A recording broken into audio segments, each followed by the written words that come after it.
వ్యక్తులైన మా యువ నాయకులు యువగలం రథసారథి నారా లోకేష్ గారికి మరొక్కసారి శుభాభినందనలు తెలియజేసుకుంటున్నా.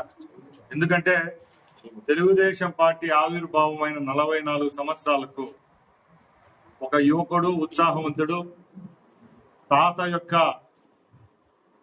లక్ష్యంతో తండ్రి యొక్క ఏదైతే అభివృద్ధి మార్గంలో ఈ రాష్ట్రాన్ని తీసుకొని పోవాలో దలిచారో ఆ మార్గాన్ని సుగమం చేస్తూ రాష్ట్ర వ్యాప్తంగా పర్యటించి మొన్న జరిగిన ఎన్నికల్లో రాష్ట్రంలో తెలుగుదేశం పార్టీని అధికారంలోకి తీసుకొని వచ్చేదానికి ఈరోజు యావత్ భారతదేశంలో తెలుగుదేశం పార్టీ ఒక ముఖ్య భూమిక పోషించేదానికి కారణమైన లోకేష్ బాబు గారు ఈరోజు అత్యున్నతమైన అధ్యక్షుని తర్వాత రాష్ట్ర వ్యాప్తంగా కాదు దేశవ్యాప్తంగా రేపు పార్టీని ముందుకు తీసుకొని పోతూ అలాగే ఆంధ్ర రాష్ట్రాన్ని అభివృద్ధి పదంలో నడిపించేదానికి కంకణం కట్టుకోవడం మా అందరికీ చాలా సంతోషాన్ని ఇచ్చింది.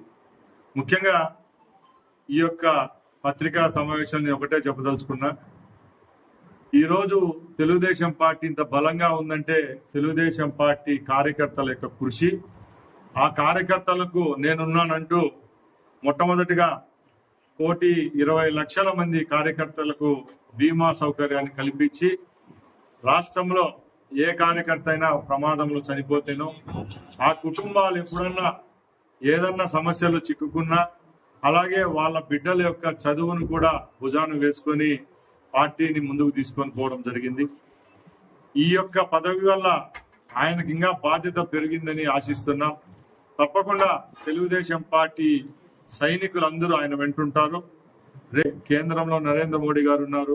మహిళల యొక్క రిజర్వేషన్ ఏదైతే ఎప్పటి నుంచో పెండింగ్ ఉంది, మహిళల యొక్క ఆకాంక్ష, ప్రపంచ దేశాల్లోనే భారత నారికి ఒక శక్తి అనే పేరుంది. దానిలో భాగంగా ఈరోజు మహిళా శక్తిని యావత్ ఏవైతే ఉభయ సభలు లోక్సభ, రాజ్యసభ అలాగే శాసనసభల్లో మండలి సభల్లో 33% చేస్తామని ఆ రోజు అన్ని పార్టీలు ఏదైతే చెప్పావో అది కార్యరూపం దాల్చి ఈరోజు ఏదైతే లోక్సభలో రేపు రాజ్యసభలో ప్రవేశపెడుతున్న మహిళా బిల్లుకు తెలుగుదేశం యొక్క సపోర్ట్ ఉంది.